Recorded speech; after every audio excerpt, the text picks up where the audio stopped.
Another amazing, beautiful day. Good to be here, folks. I'll tell you, it's some nice being able to sit out here in the sunshine, in the beauty weather, and be able to enjoy it. It's really nice. I look forward to summer and spring that way. And yesterday, I got all my fishing gear ready because I'm ready to go fishing soon. And I'm going to do it. All right. We were talking about thoughts on the Lord's Prayer yesterday. And yesterday I told you that the Lord's Prayer that they say in the friggin' Christian religion is bullshit. Bullshit. Like, Our Father who art in heaven is a bunch of crap. Okay, so I'm going to continue on here. The consciousness of God as Father, if it is ever with us, is in our hearts and minds, will aid us greatly in our daily lives. Should not this knowledge be an important factor in causing in us a desire to be more fruitful for Him? To adequately estimate what this privilege means to us is far beyond our meager abilities.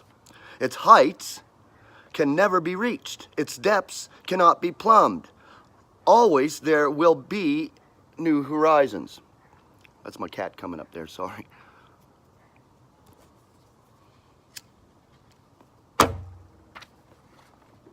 One word of caution, this thought is not in any way related to the so-called fatherhood of God and brotherhood of man that we hear so much about these days. Jesus said that no one could come to the Father except through the Son. One thought is scriptural, the other not from God, for it has been devised by the adversary. The next phrase in the instructions he gave them brought them the recognition of the holiness of God. For Jesus said, "Hallowed be thy name." The holiness of God is too often set aside in our thinking and needs to be emphasized. To many, God is simply a name for the primal cause for the mind that somehow, somewhere created something that evolved into what they see around them. One group even has him as some vague kind of Superman. His holiness is beyond our complete understanding at this time. Jesus said, "My Father is greater than all." In John chapter 10, verse 29.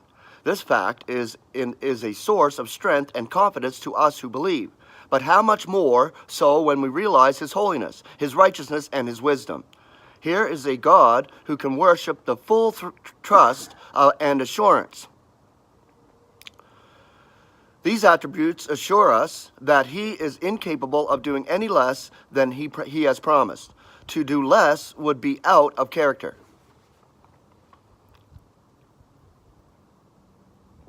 In the flesh, we know that we are not holy ourselves, yet we are told that we are holy and flawless in His sight. This is so because we are accounted righteous before Jesus, who knew no sin, was made sin in order that we might be clad in God's righteousness, since God is now conciliated, or at peace with mankind. Only a holy God would go to such lengths for such as we.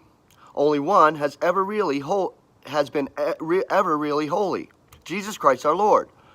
We should strive for holiness by following Paul's advice to imitate him even as he was imitating Christ. Our Father wants us to strive for holiness.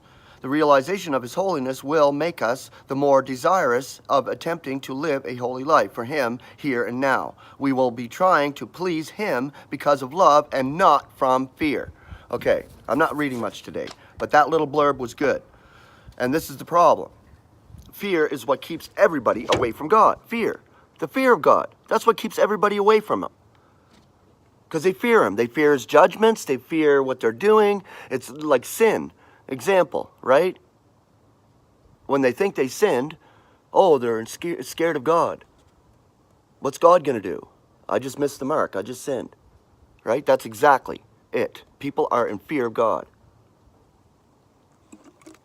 So, since it's such a beautiful day and my brother is here, I'm going to introduce you to my brother. If you want to put on your shirt, Rick, I'm going to introduce you to my brother Rick. I told you about him yesterday. I said he is a believer. He is a believer, a real believer. He's maturing, he's believing, he's developing, and it's amazing. It's amazing stuff. So I wanted to introduce you to my brother. So here he is, my brother Rick. our brother Rick. My brother Rick, that's a year older than me. We kind of look alike, don't we? I don't know. Kind of. But hey, say hi to the folks. Hello, folks. Yes, he's Beautiful day. he's in Airdrie, Alberta right now with me at my home visiting. He visited last night. We had a wonderful time. It was great fellowship. We always have really good fellowship. And it's amazing. It's getting even stronger lately. And I love this man. He is a good man. He's a good man in God, and there's no kidding. And it's wonderful to have him here on my Wonderful show to be today. here. I always said, you know, I don't have guests very often, but I had my son yesterday, and now I'm introducing you to my brother. All right, say bye, folks. Bye-bye. Have a great day. So yeah, it's great. It's wonderful to have this fellowship and understanding and great fellowship.